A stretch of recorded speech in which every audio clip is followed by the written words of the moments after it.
Assalamualaikum warahmatullahi wabarakatuh. Kembali bersama saya Dr. Bob Rambe dalam channel Surgery Science Spot. Di video kali ini saya akan menjelaskan jenis-jenis benang dan prinsip serta teknik dasar jahit luka. Jadi klasifikasi benang dalam jahitan luka ada beberapa macam. Satu, yang bahan material benang secara umum dapat diklasifikasikan menurut jenis material menjadi dua, yaitu absorbable dan non-absorbable. Yang benang absorbable adalah jenis benang yang dapat dicerna oleh enzim atau dapat dihidrolisis oleh tubuh. Kemudian yang kedua adalah benang non-absorbable, adalah jenis benang yang tidak dapat dicerna oleh enzim maupun dihidrolisis oleh tubuh. Kemudian berdasarkan jumlah benang juga dapat diklasifikasikan menjadi dua, yaitu monofilamen dan multifilamen. Yang pertama, monofilamen atau satu helai, yaitu benang yang terbuat dari satu lembar benang, tidak menyerap cairan atau non-capillarity. Kelebihannya dari jenis benang ini adalah permukaan benang rata dan halus, tidak memungkinkan terjadinya nodul infeksi, dan tidak menjadi tempat timbulnya atau tumbuhnya mikroba. Kelemahannya adalah memerlukan penanganan simpul yang khusus karena relatif kaku dan tidak sekuat multifilamen. Kemudian adalah benang multifilamen, yaitu benang yang terbuat dari beberapa filamen atau lembar bahan benang yang dipilih menjadi satu. Kelebihan jenis benang ini adalah benang lebih kuat dari monofilamen, lembut dan teratur serta mudah digunakan. Kelemahan multifilamen sendiri adalah karena dia multifilamen atau beberapa helai, maka akan menimbulkan rongga, maka dapat menjadi tempat menempelnya mikroba atau bakteri dan sedikit tersendat pada saat melalui jaringan. Kemudian berdasarkan materi atau bahan benang dapat dibagi menjadi bahan alami dan bahan sintesis. Bahan alami sendiri biasa terbuat dari usus kucing ataupun domba, sementara bahan sintesis adalah terbuat dari bahan buatan. Dan yang berikutnya adalah berdasarkan ukuran benang. Benang bedah tersedia dalam beberapa ukuran tergantung tensile strength-nya. Semakin besar angka pada benang, maka akan semakin kecil diameter benangnya. Kemudian setelah kita mengetahui jenis-jenis benang, kemudian kita harus tahu prinsip dasar luka. Adapun prinsip dasar luka dibagi menjadi 10A. Yang pertama adalah round wound, artinya pada satu luka kita bersihkan dulu di sekitar lukanya. Kemudian yang kedua adalah bleeding, setiap ada yang perdarahan harus kita hentikan. Kemudian yang ketiga aseptik dan antiseptik, baik dari operator atau dokter menangani luka ataupun ke pasiennya atau ke daerah lukanya. Terus kemudian keempat adalah anestesia. Sebelum lukanya dibersihkan, dibius dulu dengan anestesia. Kemudian yang kelima aproksimasi. Lukanya kita rapatkan, kita jumpakan, tapi tidak terlalu ketat atau tension, karena kita hanya cukup menjumpakan atau mendekatkan aja, tidak untuk menstrangulasikan sebuah luka atau suatu luka. Kemudian berikutnya keenam attention, tidak tegang. Ketujuh analgetik, karena setelah kita lakukan penjahitan dan luka kita berikan analgetik atau anti nyeri. Kemudian ke-8 adalah antibiotik. Yang ke-9 adalah ATS sesuai dengan indikasinya. Yang ke-10 adalah affecting atau pembukaan jahitan. Berikutnya, setelah kita mengetahui jenis-jenis benang serta prinsip dasar luka yaitu 10A, maka berikutnya kita harus mengetahui teknik dasar penjahitan luka. Adapun bahan-bahan yang kita perlukan dalam menjahit luka adalah yang pertama adalah needle holder. Needle holder seperti ini, jari jempol dengan jari manis, bukan jari tengah ataupun jari telunjuk. Jempol dan jari manis di distal jarinya, dan telunjuk gunanya untuk mengontrol pergerakan. Kemudian berikutnya adalah pinset chirurgis yang ada giginya untuk memegang kulit dan memegang jarum benang. Dan berikutnya adalah gunting untuk memotong benang jahitan. Cara memegang jarum dengan needle holder adalah 2/3 dari ujung jarum atau dari tipnya, 2/3 kurang lebih di sini. Kemudian jangan terlalu megang di ujung karena kekuatan tidak ada, jangan juga terlalu di pangkal karena akan mengganggu pergerakan waktu menjahit. Jadi kurang lebih 1/3 di ujung needle holder dikatupkan atau diikat di 2/3 dari tip jarum seperti ini. Kemudian luka. Setiap ada luka setelah tadi 10A tadi, kemudian satu sisi kulit yang dijahit kita pegang dengan chirurgis seperti ini. Kemudian kita masukkan atau kita tusuk jarum kurang lebih 5 mm dari luka. Kita masukkan ini. Ingat jarum ini dia berbentuk curving, jadi jangan dipaksa lurus seperti ini. Jadi kita ikuti lekukan jarumnya. Kita ikuti lekukannya, kita keluarkan jarumnya, kita ambil kembali menggunakan chirurgis. Oke. Terus kita jeput kembali dengan needle holder. Kemudian kita masukkan lagi ke sisi luka berikutnya. Jaraknya sama, sekitar 5 mm atau 0,5 cm. Ikuti lekukan jarumnya, tusuk keluar, jeput kembali dengan chirurgis, kemudian kita keluarkan. Nah, berikutnya adalah jangan menarik seperti ini ke atas. Sering kesalahan adalah menarik ke atas, ini bisa terkena asisten atau orang di sekitar. Jadi bagus bisa menggunakan ini, kita tarik seperti ini. Oke. Setelah itu pinset bisa kita posisikan parking seperti ini atau diletakkan juga boleh. Dan setelah ini kita simpul. Menyimpul jahitan itu kita anggap ini benang ini seperti circle atau seperti huruf O. Jadi kita ambil atau needle holder kita letakkan di antara kedua benang yang panjang dan yang pendek. Kemudian kita gerakin benangnya 1, 2. Kemudian kita jeput. Kemudian yang sisi kanan kita putar atau kita arahkan ke kiri, sisi kiri ke arah kanan.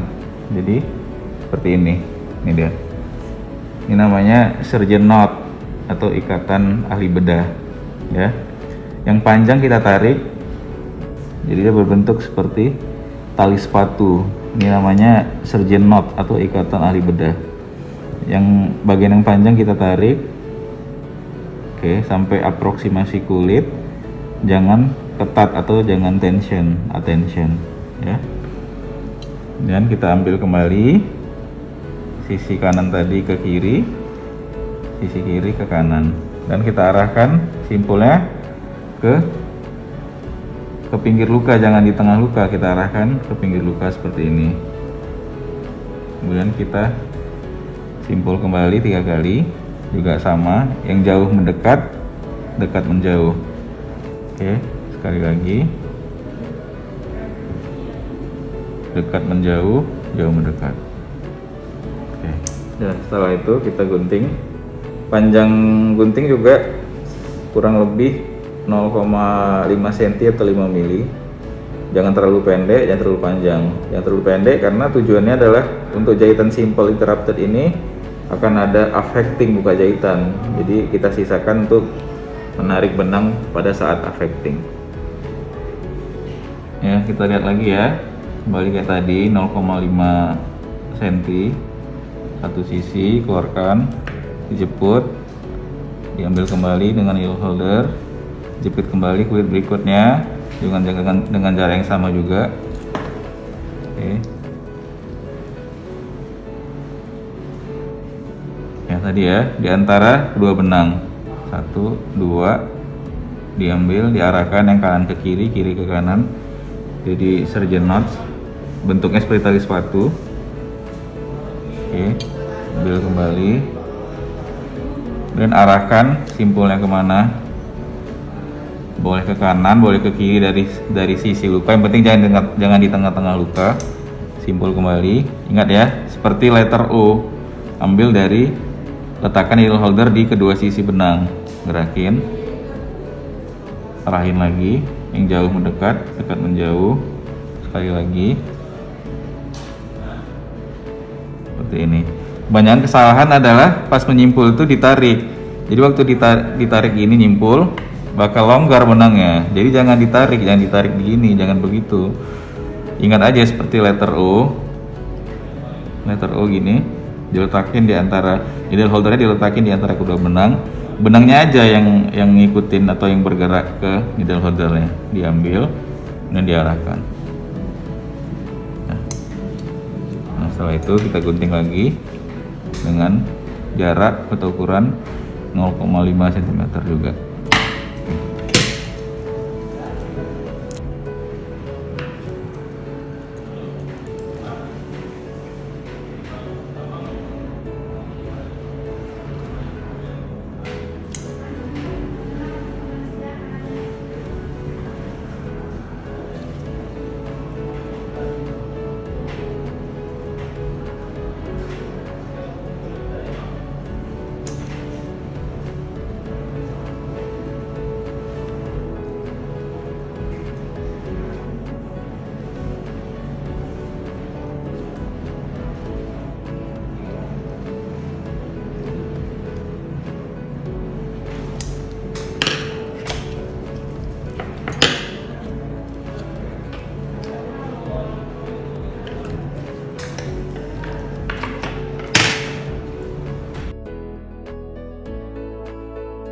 Setelah teknik jahitan simple interrupted, teknik dasar yang harus diketahui adalah figure of eight. Figure of eight sendiri digunakan untuk mengontrol perdarahan. Jadi figure of eight itu adalah pertama dari luar ke dalam kita masukin seperti simple interrupted tadi, dijeput kembali,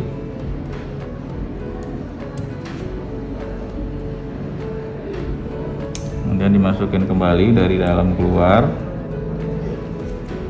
dijeput lagi,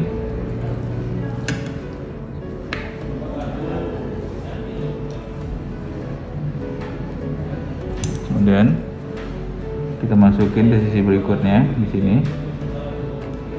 Oke, kita jeput kembali, kemudian masukin lagi dari dalam keluar di seberangnya.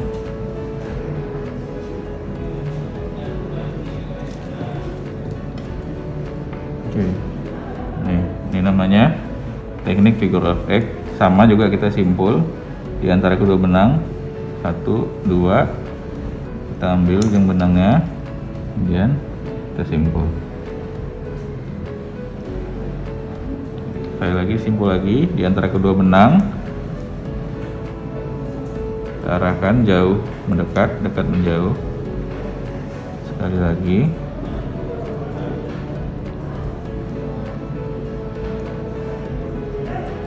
Kemudian kita gunting.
Selesai menjahit, jangan lupa posisi needle ini kita posisikan parking position dengan cara ini dibalikin, yang tajam ini diarahkan ke needle holder seperti ini ya. Tujuannya agar kita balikin ke asisten atau ke instrumen tidak melukai. Jika kita berikan seperti ini bisa terkena, yang bagian tajam jarum bisa terkena ke instrumen atau asisten. Jadi posisi parking position seperti ini. Oke, jadi safety to operator, save to asisten.